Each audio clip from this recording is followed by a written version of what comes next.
وترى الملائكة حافين من حول العرش يسبحون بحمد ربهم وقضي بينهم بالحق وقيل الحمد لله رب العالمين. Bismillahirrahmanirrahim. Assalamualaikum warahmatullahi wabarakatuh. Innal hamdalillah nahmaduhu wa nasta'inuhu wa nastaghfiruh wa na'udzu billahi min shururi anfusina wa min sayyiati a'malina. Man yahdihillahu fala mudilla lahu wa man yudlil fala hadiya lahu. Asyhadu an la ilaha illallah wahdahu la syarika lah wa asyhadu anna Muhammadan abduhu wa rasuluh. Allahumma shalli wa sallim ala nabiyyina Muhammadin wa ala alihi wa sahbihi wa man tabi'ahum bi ihsanin ila yaumiddin, amma ba'd. Hormati Ibu, para mahat wal akhwat yang semoga biasa kepada Allah Subhanahu wa taala. Alhamdulillah Subhanahu wa taala, di kesempatan siang yang berbahagia ini kita masih diberikan taufik dan karunia-Nya sehingga bisa melanjutkan kembali kajian kita, kajian parenting, membahas fikih pendidikan anak, fikih tarbiyah, yang dengan harapan semoga kita semakin baik di dalam mendidik putra-putri kita, dengan harapan semoga putra-putri kita menjadi putra-putri yang soleh dan solehah. Ibu-ibu, para ummahat yang dirahmati Allah Subhanahu wa taala, tema kita pada pagi hari ini adalah tema yang sangat penting yang dibutuhkan oleh setiap dari kita, karena banyak masalah, banyak problematika karena tidak adanya kejujuran. Arti penting sebuah kejujuran, bagaimana karakter amanah di era ketidakjujuran. Kalau kita tanya pada diri kita pribadi, siapa di sini yang ingin hidupnya dipercaya oleh orang lain? Pasti apa? Pasti semua ingin dipercaya, karena hidup tanpa kepercayaan itu adalah hidup yang berat. Nah, kunci dari kepercayaan itu adalah yang dinamakan amanah. Bagaimana orang tua amanah, anak pun juga ikut amanah. Sehingga tema ini itu bagaimana menjaga karakter amanah anak di era ketidakjujuran. Karena banyak masalah, banyak pertanyaan dari orang tua, dari sebagian ummahat yang tanya, Ustadz, anak saya itu kalau ada abinya itu tertib, ya. Tapi kalau abinya baru ini tertib Ustadz. Jadi sebagian anak memang lebih segan, lebih takut kalau ada api. Bahkan terkadang masalah HP ya, kalau ada apinya mungkin nggak berani terlalu over dalam menggunakan HP dalam ngegame contohnya. Tapi giliran apinya pergi, maka apa? Maka kembali berlebihan, tidak terkontrol di dalam main HP, dalam ngegame. Ya meskipun ketika sholat ya masih sholat, ibadah ya ibadah. Tapi kalau ada anak yang kalau nggak dipinjemi HP itu marah, ngambek, ini kan juga apa? Juga berkaitan dengan kejujuran. Bagaimana anak itu jujur, ya, jujur ketika ada apinya atau tidak, ya sama-sama jujur. Jujur ketika diawasi orang tua ataupun tidak. Ini penting sekali kita tanamkan kejujuran ini. Karena apa? Karena orang tua itu tidak bisa mengawasi 24 jam. Dalam artian anak itu akan dilepas, anak itu akan dilepas. Nggak mungkin diikat di rumah terus, nggak mungkin dikurung di rumah terus.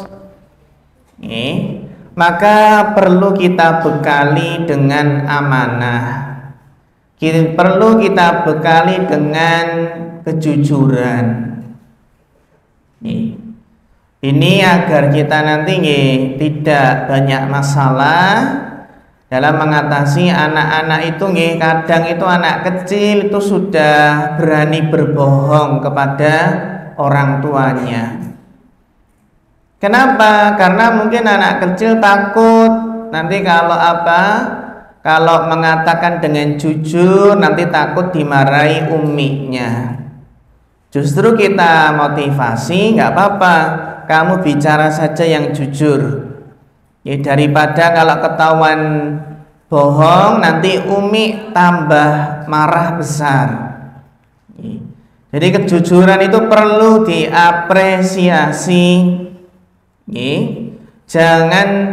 Jangan sampai kita itu membuat anak nggak berani jujur.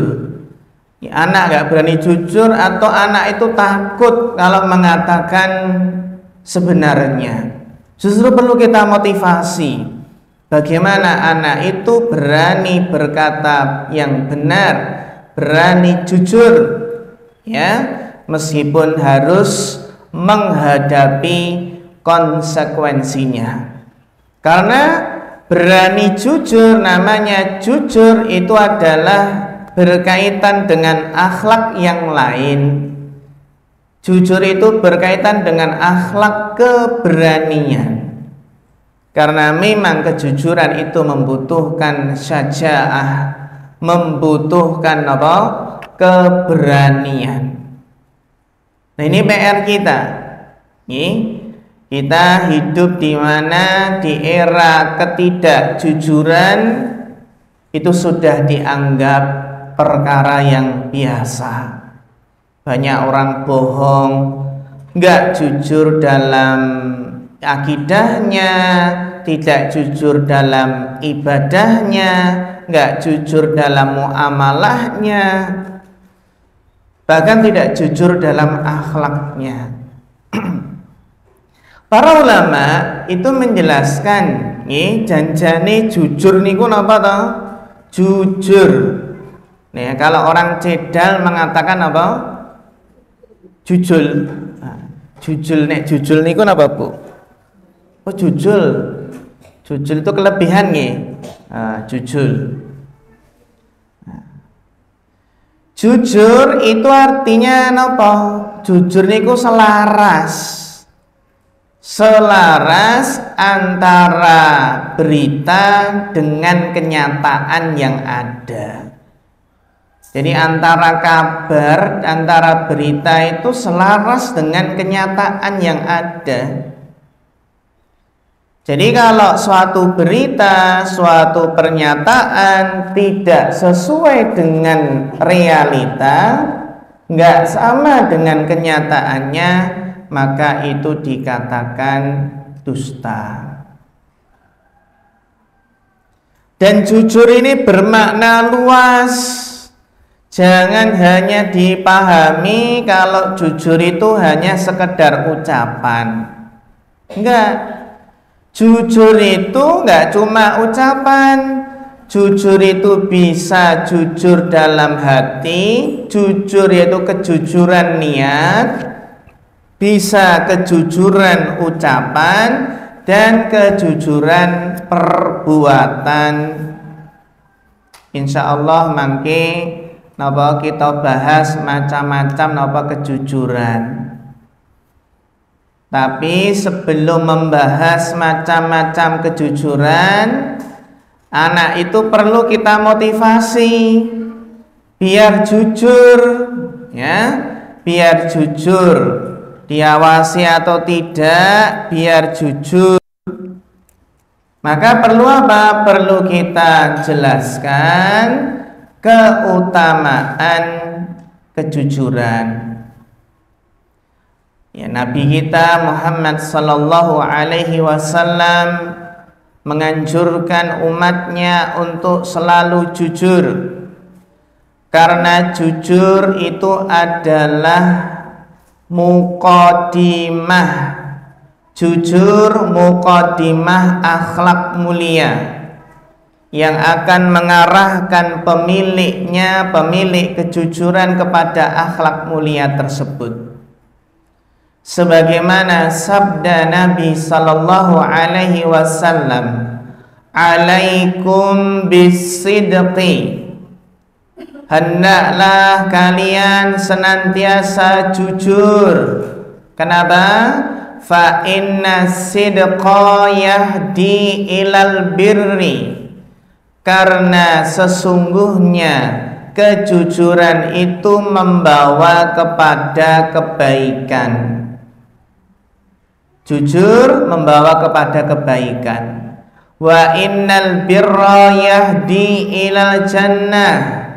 Dan bahwasanya kebaikan itu akan membawa ke surga.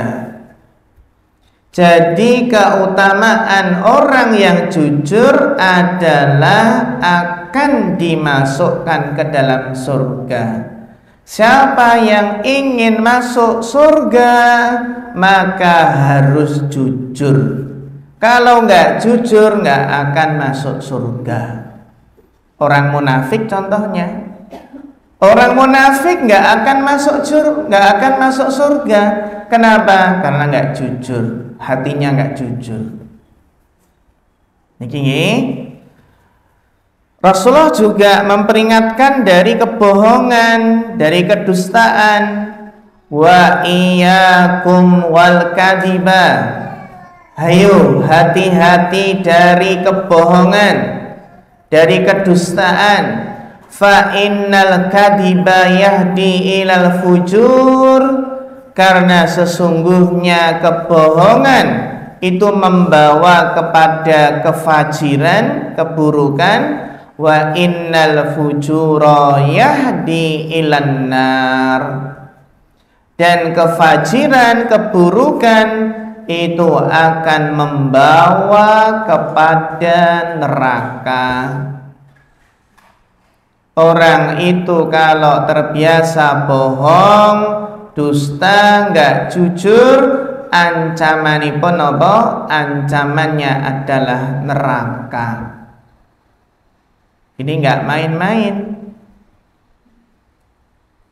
Wa man yataharras sidqa yu'ta. Barang siapa yang berusaha untuk terus berusaha jujur, akan dimudahkan untuk jujur, sehingga dia dilabelis napa as-siddiq, dilabeli as-shadiq, ya, orang yang jujur.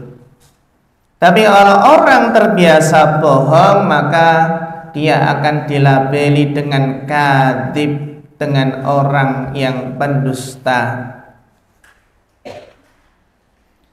Kenapa sebagian hidup seseorang itu enggak barokah? Kenapa rezeki itu enggak barokah?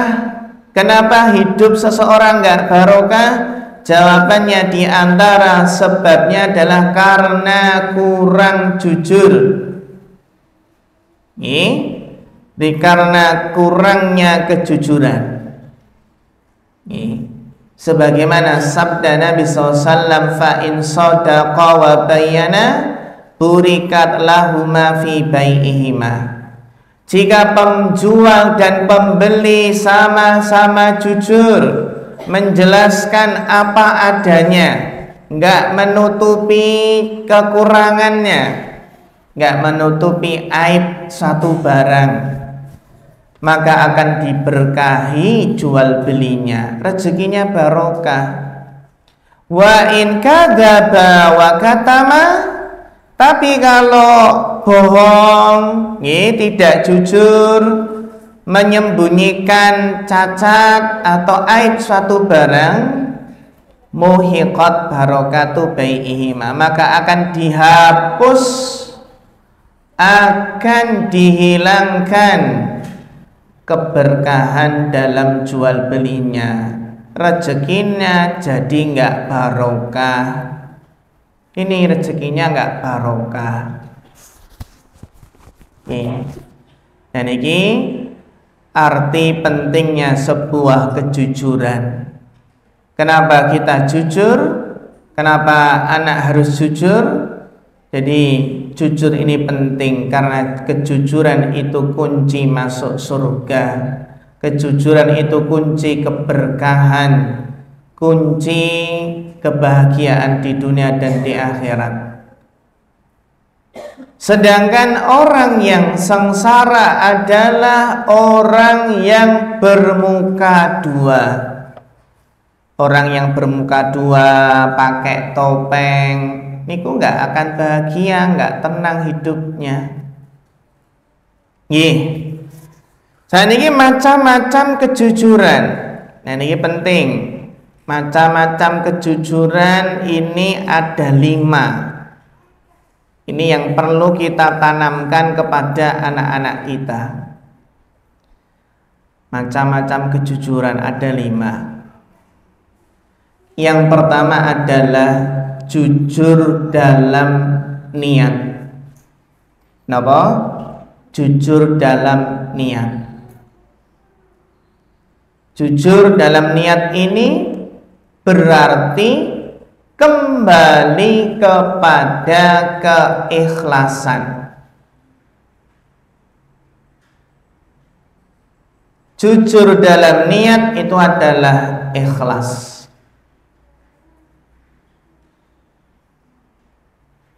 Kalau orang yang tidak jujur dalam niatnya, enggak ikhlas, berarti ini bohong, hatinya berbohong. Ini penting ya, penting kejujuran dalam niat. Karena ada 3 golongan yang pertama kali dimasukkan ke dalam neraka. Ini kan medeni ya. 3 orang yang pertama masuk neraka. Siapakah ketiga orang tersebut? Di dalam hadis disebutkan bahwasanya ketiga orang tersebut yang pertama kali dimasukkan ke dalam neraka, sebabnya adalah karena tidak jujur dalam niat. Inna awalan nasi yubda yaumal qiyamah. Jadi manusia yang pertama kali diadili sing dhewe disidang pada hari kiamat adalah orang yang mati syahid di jalan Allah. Dia didatangkan, diperlihatkan kenikmatan-kenikmatan ketika di dunia, kemudian dia mengenalinya, sehingga Allah bertanya, amal apakah yang engkau lakukan terhadap nikmat-nikmat tersebut?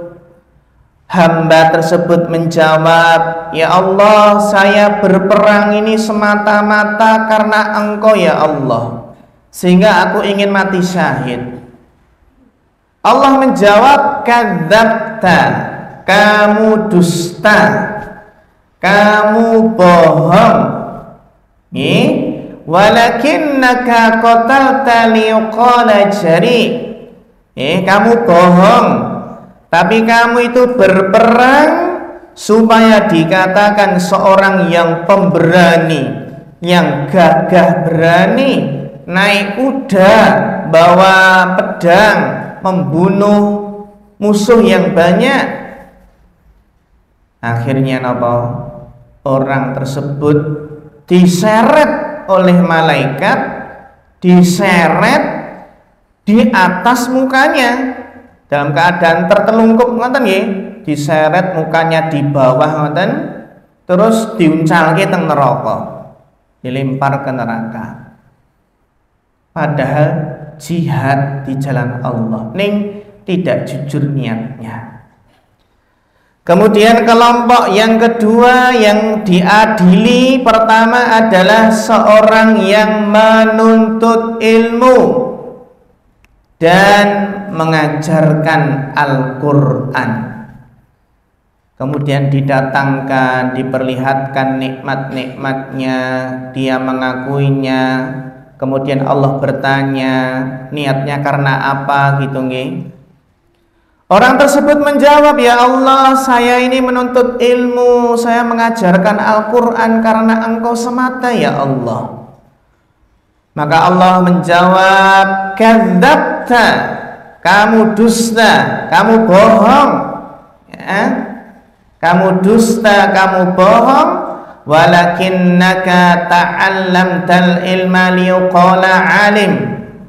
Kamu bohong, sesungguhnya kamu itu belajar ilmu agar dikatakan seorang yang alim, seorang yang ahli ilmu.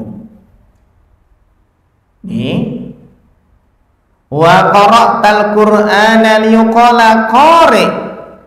Lalu kamu dilemparkan, lalu kamu belajar Al-Qur'an, tujuannya agar dikatakan qari. Qari niku napa? Ahli baca Al-Quran. Kamu menghafal Al-Quran, tapi tujuannya hanya agar dikatakan hafid. Si fulan al-hafid. Kalau nggak dikasih embel-embel napa? Al-hafid, dia marah. Kan medeni niki nggih. Ternyata sing dhewe diadili, yang pertama diadili itu adalah ustadz, kiai, ahli ilmu, qori, hafid. Tapi yang niatnya salah, niatnya salah bukan karena Allah, agar dikatakan ahli ilmu, ahli qiraah, hafid, hafidhah. Itu hanyalah gelar-gelar dunia yang gak akan bermanfaat di akhirat kelak. Malah sing dhewe diadili dan akhirnya diseret wajahnya, dibawa terus diuncalke teng neraka. Kan medeni niki nggih. Kemudian golongan yang ketiga sinten? Yang ketiga adalah orang yang diberi kelapangan rezeki. diberikan berbagai macam kenikmatan dunia, harta benda, diperlihatkan kenikmatan-kenikmatannya, dia mengakunya. Allah bertanya, apa yang kamu lakukan terhadap nikmat-nikmat tersebut? Dia menjawab, aku tidak pernah meninggalkan sedekah dan infak pada jalan Engkau yang cinta ya Allah, melainkan aku lakukan semata-mata karena Engkau. Allah menjawab, kadzabta, kamu bohong, kamu dusta, walakinnaka fa'alta liqala huwa jawad, tapi kamu itu berinfak, kamu sedekah agar dikatakan seorang yang dermawan, ben diarani wong sing lomo. Akhirnya napa? Diseret wajahnya, kemudian dilemparkan ke dalam neraka. Hadis sahih riwayat Muslim. Niki napa Bu? Pentingnya napa? Pentingnya kejujuran dalam niat.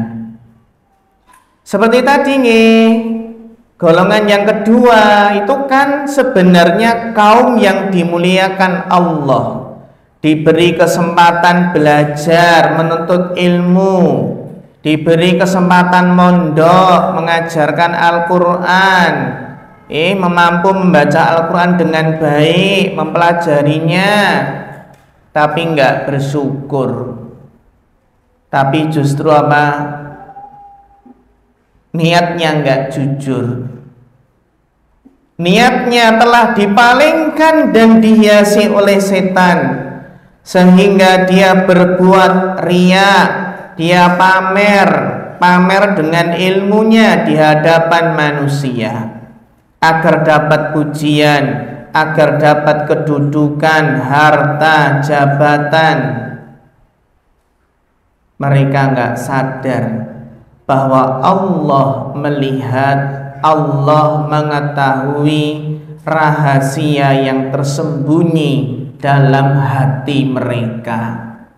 Ternyata mereka belajar membaca Al-Quran biar dikatakan alim, pinter, dan seterusnya. Dan ini penting sangat niki kejujuran niat. Kemudian yang kedua, jujur dalam ucapan. Jujur dalam ucapan. Sehingga kewajiban kita adalah bagaimana kalau tadi jujur dalam niat nggih, anak niku sejak kecil dilatih niatipun, dipun latih biar melakukan kebaikan, belajar lan sanes-sanesipun itu dilatih agar ditujukan kepada Allah, karena Allah, cari pahala agar masuk surga, dipun latih keikhlasan menika. Demikian pula jujur dalam ucapan. Dalam artian apa? Harus menjaga lisan, tidak berkata kecuali yang benar. Dan kejujuran dalam ucapan ini adalah jenis kejujuran yang paling tampak dan paling terang, jelas. Jadi ketahuan ini jujur atau enggak dari ucapan. Karena mungkin ucapannya tidak sesuai dengan realita, tidak sesuai dengan apa? Kenyataan. Jadi kejujuran dalam ucapan ini penting. Yang ketiga, jujur dalam tekad. Jujur dalam tekad. Contohnya apa, Bu? Contohnya adalah seperti ucapan seseorang yang mengucapkan, Jika Allah memberikan harta kepada saya, maka saya akan membelanjakan harta tersebut di jalan Allah. Maka ini adalah kejujuran dalam tekad. Aku nek sugih kaya A, kaya si A, si B, tak belanjake kabeh di jalan Allah. Napa melih Bu? Aku nek di duit 13 triliun, maka akan saya belanjakan di jalan Allah. Mungkin enggak Bu, kita itu punya harta 13 triliun? Mungkin atau mustahil? Mungkin nggih? 13 triliun itu pinten niku? Sak triliun itu pinten miliar? 1000 miliar. Berarti 13 triliun berapa miliar? 13.000 miliar. Pripun Bu? Rasanya punya uang 13 triliun. Kira-kira bisa tidur nggak? Oh, nggak bisa tidur Ustaz, bingung sing belanjake. Wong sak triliune ra iso turu nggih, pemelih 13 triliun. Adapun yang ditampakkan di televisi ini tirosipun hanya 2,4 triliun. Karena kalau ditampakkan semua mungkin tempatnya nggak cukup nih. Tempatnya sampai nggak cukup Bu. 13 triliun dikorupsi, kerugian negara. Sebenarnya bisa dialihkan ke pendidikan, ke kesehatan, ke MBG. Nah ini. Jadi kalau kita melihat ada orang kaya dan banyak amalnya, banyak bangun masjid, bangun pondok, bangun panti asuhan, maka apa? Maka ini penting kejujuran tekad. Aku kalau seperti si A, jadi orang kaya seperti si A mesti akan beramal ini, beramal itu. Niki naminipun kejujuran tekad.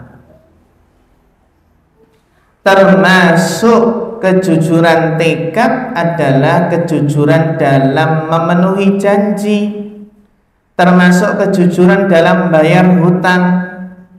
Karena orang itu kalau berhutang dan niatnya jujur untuk membayar, jujur akan bersungguh-sungguh dalam nyaur hutang, maka Allah akan membantu dalam melunasi utang tersebut. Tapi kalau orang itu berhutang niate wis elek niate ra nyaur utang, ya dia nggak akan bisa nyaur utang tersebut karena niatnya sudah nggak benar sejak awal. Yang keempat, jujur dalam perbuatan. Jujur dalam perbuatan. Maksudnya pun napa Bu? Seimbang antara lahir dan batin. Seimbang antara lahir dan batinnya, sehingga tidak ada perbedaan antara amal lahir dan amal batin. Maksudnya nggih, lahir batin itu dia orang baik. Jangan sampai dia itu lahirnya bagus, menampakkan seolah-olah orang yang baik, tapi ternyata naudzubillah batinnya rusak, batinnya berpenyakit, batinnya hasad, dengki, iri hati, dan penyakit-penyakit yang lainnya. Jadi ketika selaras antara lahir batin seorang hamba, maka inilah adalah orang-orang yang jujur. Ya, ini penting sangat nih, selaras antara lahir dan batin. Ampun ngantos jadi orang itu hanya baik di luar saja, tapi harus nopo? Harus baik. Jobo jero lahir batinnya harus baik. Kemudian yang terakhir adalah jujur dalam kedudukan agama. Jujur dalam kedudukan agama. Ini adalah kedudukan yang paling tinggi. Jujur dalam kedudukan agama. Niki jujur yang paling tinggi kedudukannya. Contohnya apa, Bu?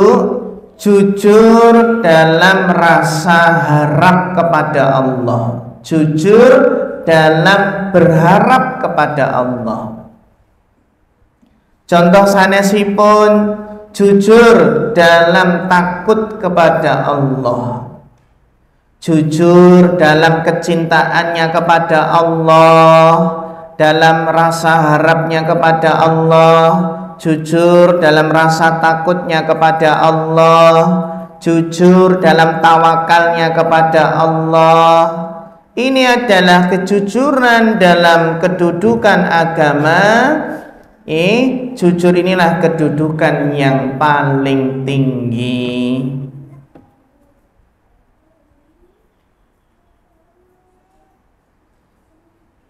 Katanya jujur dalam berdoa, jujur dalam berharap, jujur dalam minta perlindungan. Ini maka apa? Pentingnya arti sebuah kejujuran. Nah, ini perlu dilatih. Perlu dilatih untuk buah hati kita. Untuk sang buah hati kita. Dan kita sebagai orang tua harus yang terdepan dalam memberikan contoh. Contohnya pun apa, Bu? Kita lihat diri kita masing-masing. Seberapa sering terkadang kita itu berjanji kepada anak kita.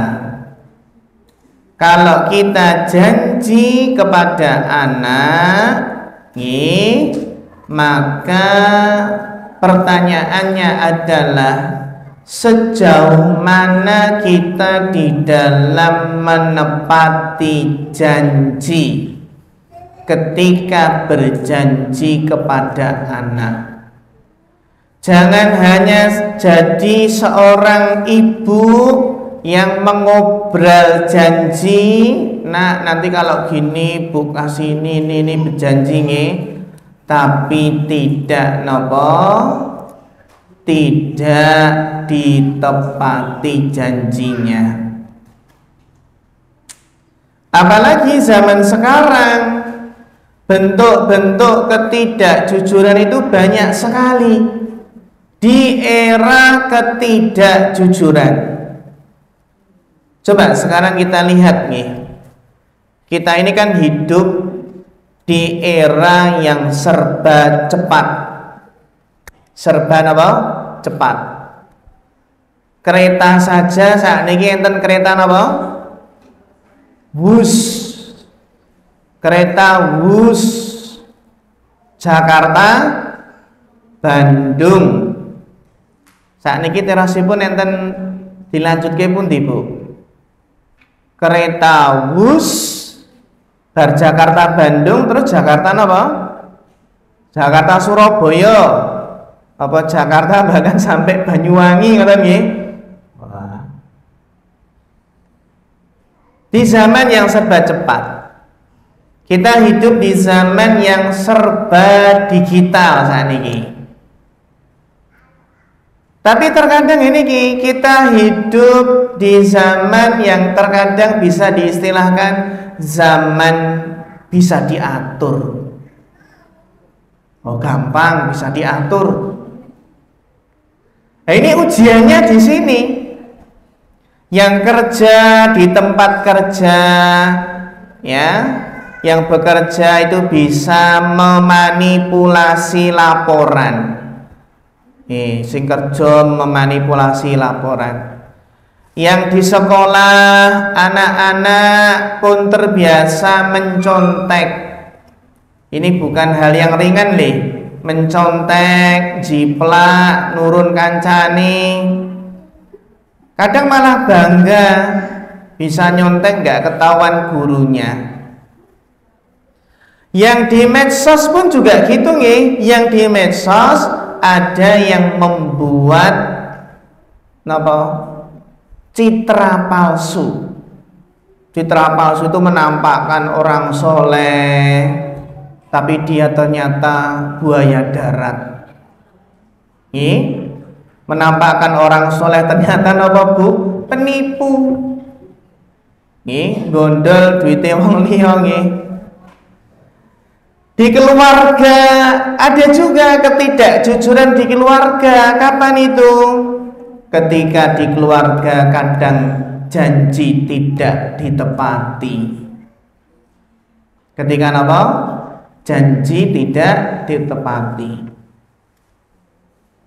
Nah, maka kalau janji itu nggak ditepati, ini menunjukkan tanda-tanda hilangnya amanah. Jadi era ketidakjujuran ini sudah masuk ke semua lini. Rumah tangga, dunia kerja, dunia pendidikan. Berarti kejujuran ini harus dibangun kembali nih. Harus dibangun kembali. Sehingga anak-anak itu perlu dibiasakan sejak dini. Terutama bagaimana orang tua menjadi teladan yang baik. Karena anak-anak itu tidak belajar dari tidak sekedar belajar dari ceramah, tapi belajar yang lebih membekas itu adalah belajar langsung dari contoh. Terus ibu-ibu janji, Lindo aja nangis, engko tak tukokke oleh-oleh, nanti saya beri hadiah. Tapi kalau ibu nggak tepat janji, maka anak akan belajar bahwa janji itu ternyata boleh dilanggar ya. Apabila seseorang menjanjikan sesuatu kepada anaknya tapi tidak ditepati, maka itu termasuk dusta. Rene tak kai. Tibain datang terus nggak dikasih apa-apa. Itu termasuk bentuk kebohongan. Pernah mboten Bu jenengan berjanji kepada anak tapi lupa nggak ditepati? Pernah mboten? Pernah berjanji kepada anak tapi nggak ditepati. Nah dari situlah kita belajar bahasanya apa?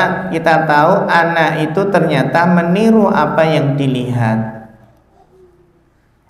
Kalau orang tua jujur, maka insya Allah anak akan tumbuh jadi anak yang amanah.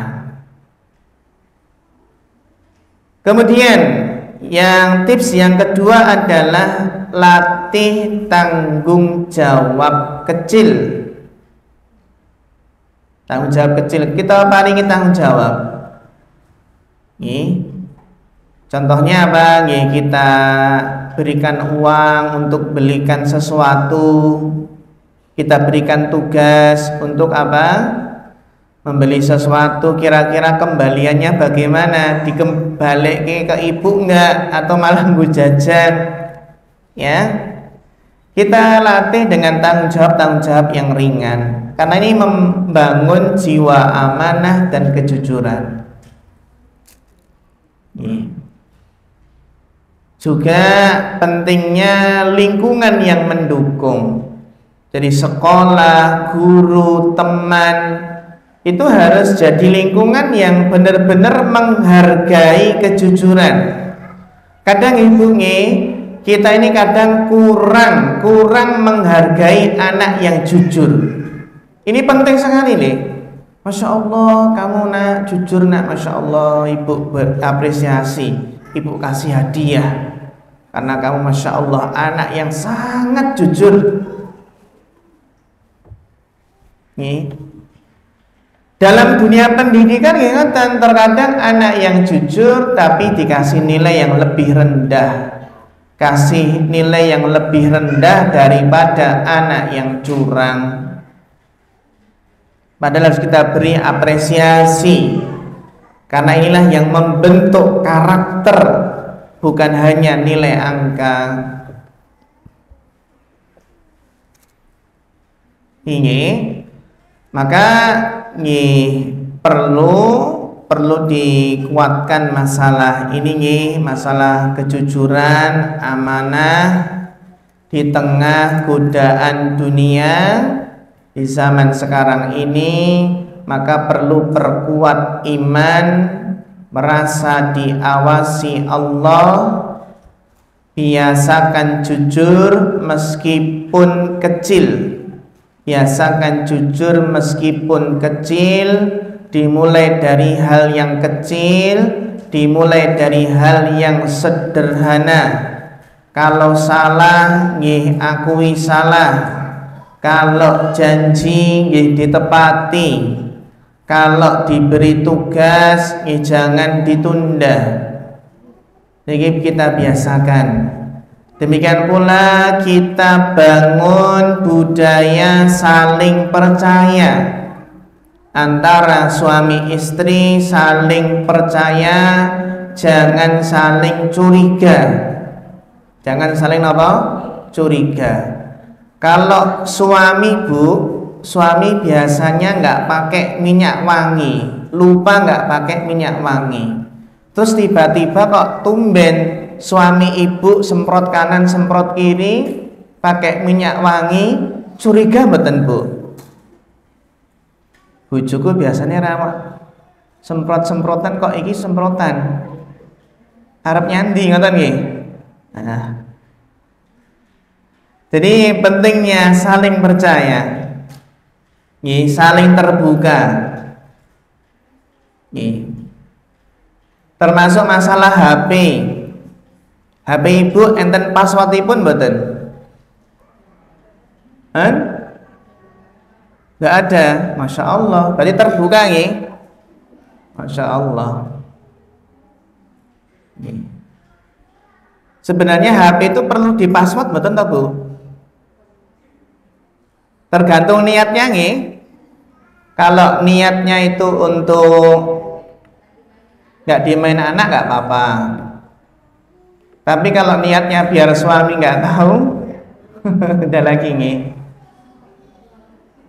Kalau terus terang HP saya itu nggak saya password. Ya kadang saya taruh di mana, letak di mana saja nih, nggak saya password.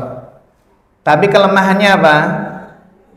Lengah sedikit, anak-anak sudah apa? Iya, main HP. Ya intinya masalah HP itu saling percaya, nggak perlu curiga, nggak perlu ngecek HP pasangan ngoten nggih. Karena semuanya saling percaya. Yang penting jangan takut rugi karena kejujuran. Karena yakin orang yang jujur pasti akan beruntung, nggak akan merugi. Ini jadi membangun amanah. Kita mulai dari masing-masing kita, karena amanah itu adalah seperti cahaya. Kalau cahaya itu padam, maka hidup kita jadi gelap. Jadi gelap, jadi apa? Jadi tidak terang. Akhirnya apa? Akhirnya hidupnya akan jadi susah. Sehingga ini pentingnya karakter amanah di era ketidakjujuran ini. Maka perlu kita kuatkan kembali langkah kita. Langkah kita di dalam apa? Di dalam mendidik anak kita, terutama yang berkaitan dengan masalah kejujuran. Termasuk itu nih, ya tadi sebagian ibu ada yang bertanya, terutama mengatasi masalah apa? Masalah anak yang mungkin kurang dari sisi kejujurannya. Terutama tadi masalah HP. Lebih berat mana ketika mendidik anak yang masih kecil atau remaja, Bu? Masih kecil nih. Kita nih masalah HP, ada sebagian jamaah ibu-ibu yang tanya masalah apa? Masalah putranya ketika anaknya itu ya seumuran SMA, nyantri, nih. Itu kalau kalau minta HP, pinjem HP buat main game nggak dikasih itu marah-marah. Tapi ya masih sholat, masih ibadah yang lain, baca Al-Quran. Tapi itu kalau nggak dipinjemi HP marah. Bahkan ketika pernah nggak dipinjemi HP ini ngamuk, ngambek. Sebenarnya ibu sudah mengarahkan ya jangan ngegame terus itu ya. Tapi anak ini kalau sama abinya nggak berani. Ini bagaimana? Bagaimana anak itu bisa jujur, baik itu apa? Ada ayahnya atau tidak? Maka perlu kita pahami masalah ini. Ya demikianlah ya, kita harus memahami psikologi seorang anak yang masih remaja.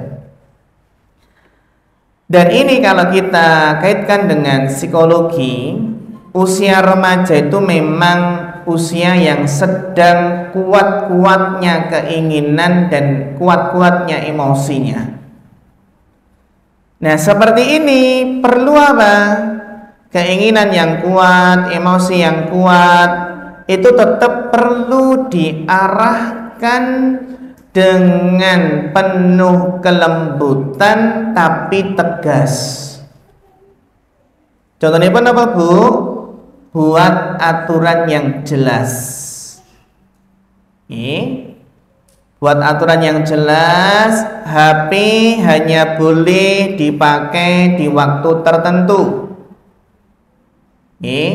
Dan harus diarahkan bolehnya pakai apa. Tentunya dengan apa? Dengan seizin dari ibu, dengan pengawasan. Jika anak mungkin marah, anak mungkin ngamuk, maka apa? Maka kita berusaha tetap tenang dan konsisten. Perlu kita kita ajak bicara dari hati ke hati. Kita ajak untuk merenungi arti arti tanggung jawab, arti mengendalikan diri. Ya anak SMA ya memang seperti itu ya, di mana emosi, keinginan sangat kuat, kemampuan mengendalikan diri belum stabil. Apalagi anak muda zaman sekarang, game itu sering menjadi pelarian dari kejenuhan, dari stres. Napa malah nek lingkungan pesantren itu aktivitasnya cukup padat. Jadi yang penting diarahkan dengan bijak tapi tegas. Sehingga beberapa intinya pun beberapa langkahnya adalah yang pertama, tegakkan aturan yang konsisten. Tentukan waktu khusus menggunakan HP. Misalnya di hari libur, misalnya setelah selesai hafalan, selesai tugasnya, kita sampaikan dengan tenang bahwa HP ini bukan kebutuhan pokok, HP ini fasilitas, tapi ada syaratnya. Nah, ini penting tegakkan aturan yang konsisten. Yang kedua, jangan terpancing emosi. Kalau anak marah, maka jangan dilawan dengan kemarahan, tapi tetap tenang, tenang tapi tegas. Kita katakan ya Umi sayang kamu, tapi namanya aturan tetap berlaku. Nanti anak akan lama-lama dia belajar bahwa apa? Bahwa ternyata saya marah pun ternyata tidak membuat aturan berubah. Dan yang ketiga, kesupen, ajak komunikasi dari hati ke hati. Pilih Bu, pilih waktu yang tenang. Sampaikan bahwa Ibu paham keinginannya nge-game niku paham. Tapi juga sampaikan bahwa Ibu itu ingin anak itu tumbuh jadi anak yang kuat, yang mampu menahan diri, ya, dan tidak dikendalikan oleh keinginannya. Tapi ini penting juga yang keempat, tetap libatkan suami. Karena terlebih lagi tadi kan segan kepada abinya, tetap kita libatkan, kita kerjasama dengan suami, karena nggak bisa sendiri mendidik anak itu, nggak bisa sendiri, harus kompak dengan suami itu, harus kompak. Kompak menegakkan menegaskan aturan dalam keluarga, sehingga harapannya anak yang masa puber, masa remaja ini bisa bisa terkondisikan, bisa menjadi anak yang bisa mengontrol emosinya. Intinya Ibu yang terakhir pentingnya doa. Doa Ibu dampingi dengan penuh kasih sayang. Dan untuk berubah butuh waktu. Perubahan itu butuh waktu.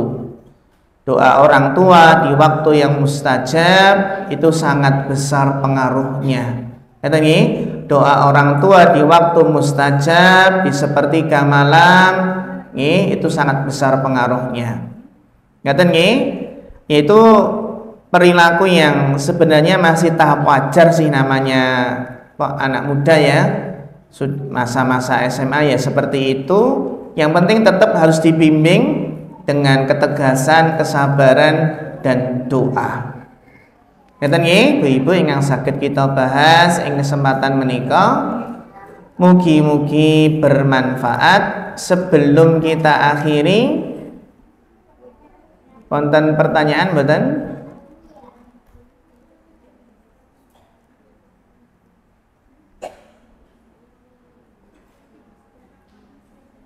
Cekap nggih?